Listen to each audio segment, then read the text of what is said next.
one killer moment was when we started to realise that, understand better the importance of the Good Friday Agreement, the possibility that we were going to provoke Northern Ireland somehow to leave the Union.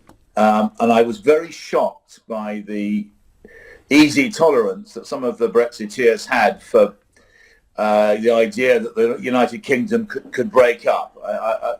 I'd naively, I'm sure, but I felt that the European Union posed a threat in some ways to national identity. But what I can now see, and it was a profound moment, that the European Union has become part of the glue that binds together our United Kingdom. Another very big moment, or set of moments, was when we started to get a lot of announcements about firms leaving businesses, leaving Britain, taking their HQs out of Britain, the not building car plants in the northeast, Honda and Swindon, and actually for Brexiteers, Sir James Dyson, he'd been a real, this great industrialist. He'd been a real emblematic figure, James Dyson. And he said you could flourish outside outside the European Union, and then he suddenly goes off himself and leaves Britain. So there were the moments like that which caused me to reflect.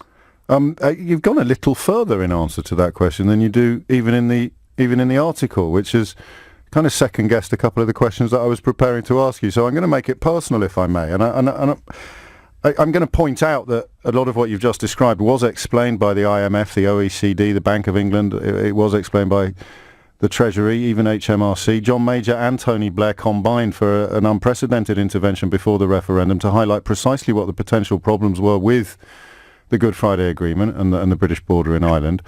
But on a very personal level, and we've even crossed baguettes on this issue in our local budgeons together, but I looked at you as one of the reasons why I moderated my fears. I thought if someone as clever as Oborne thinks it's all going to be all right, then wind your neck in, James. And now you acknowledge it's not going to be all right. Yeah, partly I'm very happy to accept that I've made mistakes of analysis. I have absolutely accept it, and I take full responsibility.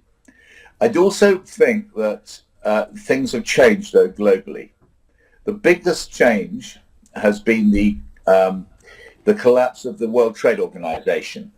As the Brexiteer model was based on the notion we could leave the European Union and move on to WTO, World Trade Organization rules, and that would enable us to trade across the world. Now, in my defense, I'm not trying to make out I'm a genius, by the way.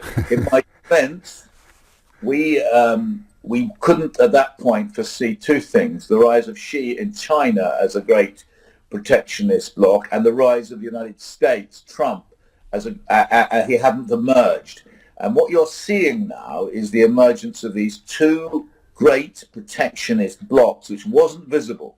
And the WTO, which was such a brilliant thing and really worked in policing world trade, is becoming more and more like the United Nations is in a way. It can pass impotent resolutions about human rights, but actually doesn't mean much anymore.